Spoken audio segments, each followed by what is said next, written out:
একসময়ের অনগ্রসর সিরাজগঞ্জের চৌহালির এনায়েতপুর এখন শিক্ষা বিস্তারে দেশের অনন্য গ্রাম। গ্রামটিতে প্রাথমিক স্কুল থেকে বিশ্ববিদ্যালয় ও মেডিকেল সহ 15টি বিদ্যাপীঠে পড়ালেখা করছেন 10,000-এর বেশি শিক্ষার্থী। এসব প্রতিষ্ঠানে আছেন বিদেশি শিক্ষার্থীরাও। সিরাজগঞ্জ প্রতিনিধি স্বপন মির্জার তথ্য ছবিতে ডেস্ক রিপোর্ট।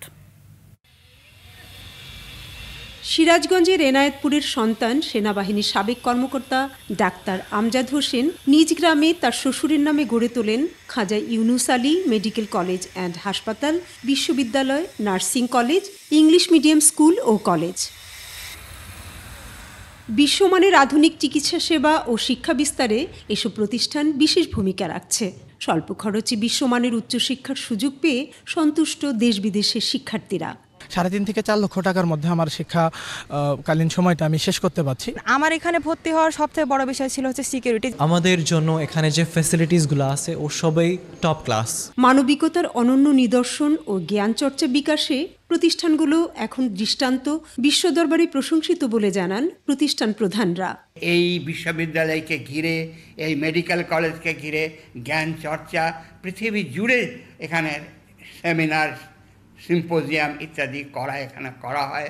এক কথায় বলতে গেলে এটা একটা শিক্ষার হাব। পর্যায়ক্রমে আমাদের এখানে সুনামের সঙ্গে লেখাপড়া হয় এবং দেশি এবং বিদেশি স্টুডেন্ট সহ এখন প্রতি বছর 100 জন ছাত্রছাত্রী এখানে ভর্তি হয়। এদিকে গ্রামটিতে ঐতিহ্যবাহী এনায়েতপুর ইসলামিয়া উচ্চ বিদ্যালয় এবং ডাক্তার এম আমজাদ হোসেনের গড়া 5টি শিক্ষা প্রতিষ্ঠান সহ স্থানীয় সমাজসেবীদের উদ্যোগে গড়ে উঠেছে আরও বেশ কয়েকটি শিক্ষালয়। শিয়া বাটার ও ভিটামিন ই সমৃদ্ধ Lily glam beauty soap. Lily, always beautiful. এনায়েতপুরের এই পূর্ণভূমির মতো শিক্ষা প্রতিষ্ঠান ভিত্তিক গ্রাম আমার জানা মতে আর বাংলাদেশের কোনো পল্লী অঞ্চলে আছে কিনা আমার জানা নেই। শিক্ষা নগরী হিসাবে সরকার যেন স্বীকৃতি দেয়, এখান থেকে পড়াশোনা করে ডাক্তার, ইঞ্জিনিয়ার হচ্ছে, এটা আমরা এনায়েতপুরবাসী আনন্দের সাথে গ্রহণ করি।